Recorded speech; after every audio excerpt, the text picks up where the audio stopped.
Hello students, very good afternoon to all of you. तो जैसे कि आप देख रहे हैं, आज आपके कॉलेज के क्लासरूम से ही ये क्लास जो है मैं ले रहा हूँ, क्योंकि स्टाफ के लिए कॉलेज आज से खुल गए हैं। तो देखिए, 1857 की क्रांति के कारण हम लोग पढ़ रहे थे और इसमें हमने राजनीतिक, सामाजिक, धार्मिक कारणों के बारे में पढ़ लिया था। ठीक है। तो आज जो हमारा डिस्कशन होगा वो आर्थिक कारण और सैनिक कारण को लेकर होगा। तो 1857 की क्रांति के कौन कौन से आर्थिक कारण थे? तो देखिए, सबसे पहला हम कारण ये मान सकते हैं कि अंग्रेज़ों ने, और यहाँ पर मैं कहना चाहूँगा इंग्लिश ईस्ट इंडिया कंपनी ने भारतीयों का आर्थिक शोषण किया, जो कि कारण बना क्रांति का। तो ये एक प्रमुख कारणों में से एक था। जैसे आप जानते हो कि अंग्रेजी ईस्ट इंडिया कंपनी ने इंग्लैंड के उद्योगों और व्यापार की उन्नति के लिए भारतीय व्यापार और उद्योगों को नष्ट कर दिया। आपने देखा किस प्रकार से भारतीय कुटीर उद्योग नष्ट हुए, जो हस्तकरघे उद्योग थे वो नष्ट हुए। कैसे कि अंग्रेज़ों ने मशीन से निर्मित माल, भारत से कच्चा माल लेकर वो इंग्लैंड में मशीनों से माल तैयार करवाते थे और उसे फिर भारत में भेजकर और उसे बेचा करते थे।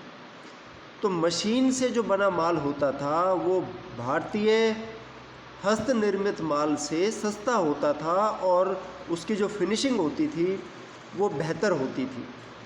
तो इससे क्या हुआ कि भारतीय माल की जो डिमांड थी वो धीरे धीरे कम होने लग गई। वो इंग्लैंड के उद्योगों का मुकाबला नहीं कर सके। भारतीय माल इंग्लैंड के उद्योगों का मुकाबला नहीं कर सका, क्योंकि आप ये देखिए कि अंग्रेज़ भारत से सस्ते मूल्य पर कच्चा माल लेकर और निर्मित माल को महंगे मूल्य पर खरीदने के लिए विवश किया करते थे। मतलब अगर उस माल की कीमत इंग्लैंड के हिसाब से देखी जाए तो वो बहुत कम होती थी, लेकिन भारत में वो ज़्यादा कीमत पर बिका करता था। लेकिन इतनी भी कीमत नहीं थी कि भारतीय माल से ज़्यादा कीमत हो। तो इससे क्या हुआ कि भारतीय माल पिट गया, अब उसे खरीदने वाले कम हो गए और इस तरह से देश का आर्थिक शोषण हुआ।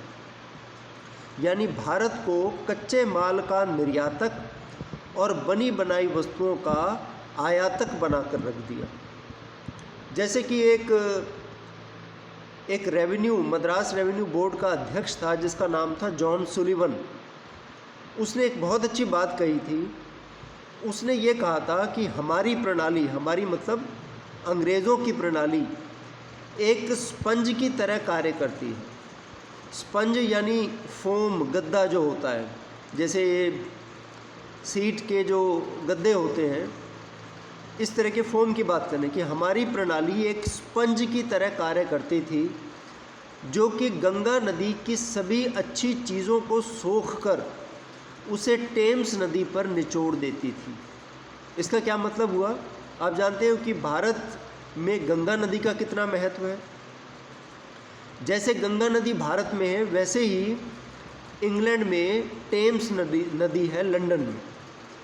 तो ये कह रहा है, खुद ही अंग्रेज़ ये कह रहा है कि हमारी प्रणाली एक स्पंज की तरह कार्य करती थी, कि गंगा नदी की सभी अच्छी चीज़ों को सोख लिया करती। स्पंज को अगर आप पानी में डालेंगे तो वो पानी सोख लेगा और आप उसको दबाएंगे तो पानी निचुड़ जाएगा। कि हमारी प्रणाली ऐसे काम करती है, जो कि गंगा नदी यानी भारत से सभी अच्छी चीज़ों को ले जाकर उसे इंग्लैंड में फेंक रही है या इंग्लैंड में डाल रही है। तो देश का आर्थिक शोषण जो है ये 1857 की क्रांति का महत्वपूर्ण कारण बना। दूसरा कारण हम कह सकते हैं कि भारत के भूमिपतियों का विनाश हो गया, डिस्ट्रक्शन ऑफ लैंडेड एरिस्टोक्रेसी। देखिए, अंग्रेज़ों ने एक और काम किया। उन्होंने भारत में आकर एक नई भूमि व्यवस्था जो है स्थापित की। भारतीयों की असंख्य जागीरों को उन्होंने जब्त कर लिया और ज़मींदारों के जो भूमि अधिकार थे वो समाप्त करते चले गए। बहुत से ऐसे ज़मींदार थे जिनको भूमि इनाम के तौर पर मिली हुई थी, ठीक है, लेकिन लॉर्ड विलियम बेंटिक ने ऐसी भूमि की जांच कराई और प्रमाण पत्रों के अभाव में ऐसी जागीरें जो है वो जब्त कर ली गई। बल्कि 1852 में एक कमीशन स्थापित किया गया जिसको कहा जाता है इनाम कमीशन। ये कमीशन नियुक्त किया गया, इसका मुख्य उद्देश्य यही था कि अगर किसी भूमि के प्रमाण पत्र नहीं है तो उस भूमि को जब्त कर लिया जाए। और ऐसे भी लोग थे, ऐसे भी ज़मींदार थे जो कि भू राजस्व नहीं दे पा रहे थे, तो उनकी भूमि भी जब्त कर ली। तो इससे क्या हुआ कि ये जो भूमिपति वर्ग था ये अंग्रेज़ों का कट्टर शत्रु बन गया। अब हम देखो ये जानने का प्रयास कर रहे हैं कि किस प्रकार से प्रत्येक वर्ग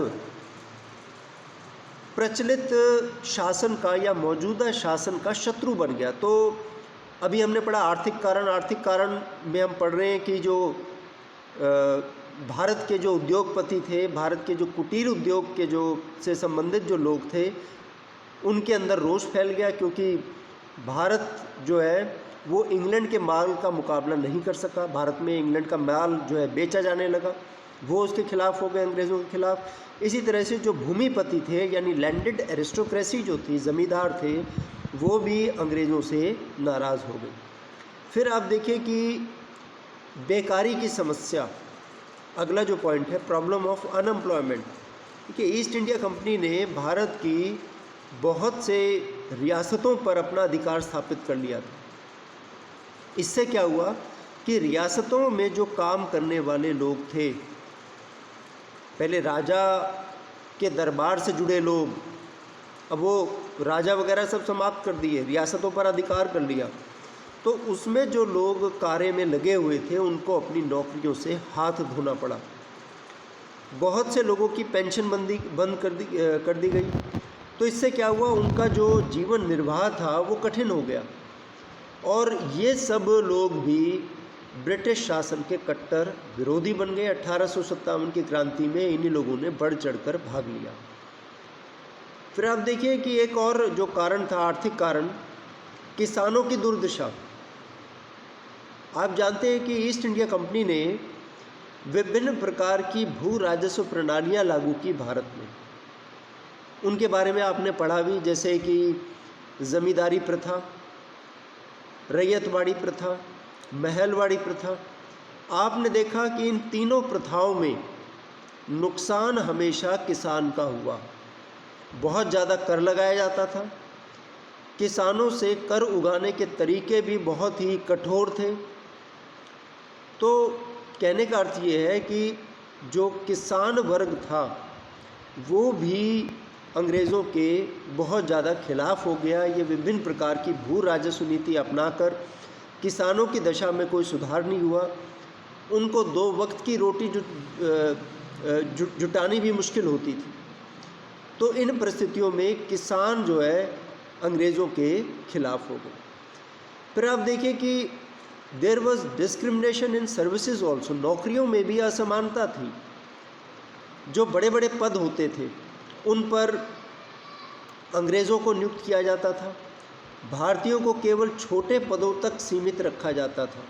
हालांकि 1833 का जो चार्टर एक्ट पास हुआ था उसमें ये बात की गई थी कि किसी भी आधार पर, चाहे वो जाति हो, धर्म हो, रंग हो, किसी भी आधार पर किसी प्रकार का कोई भेदभाव न किया जाए लोगों के साथ नौकरियों में।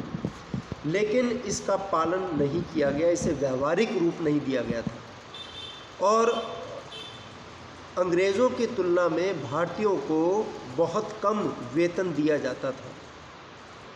अब देखिए आज तो आप देखो कि समान काम समान वेतन है।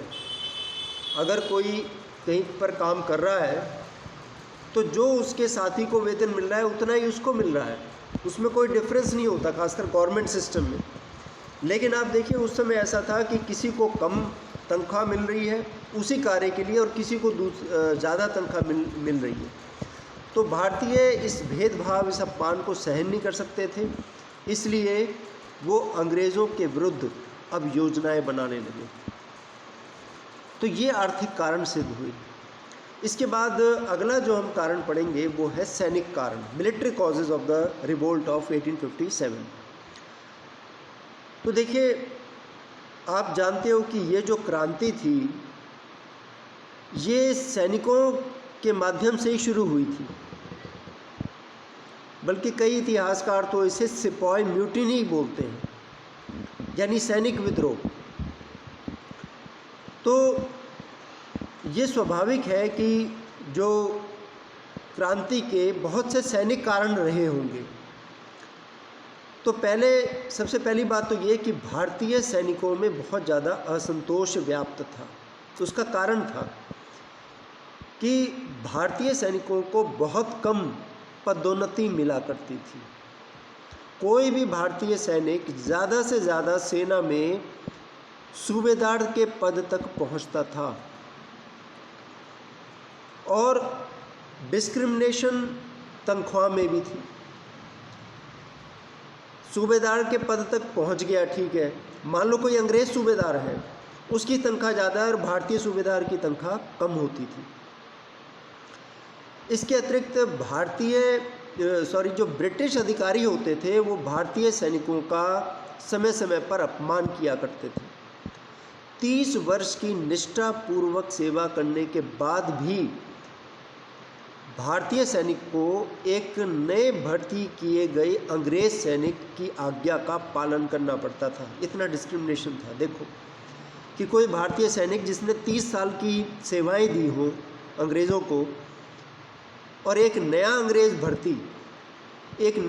भर्ती सैनिक उस 30 साल पुराने भारतीय सैनिक को निर्देश दिया करता था, उसकी आज्ञा का उसको पालन करना पड़ता था।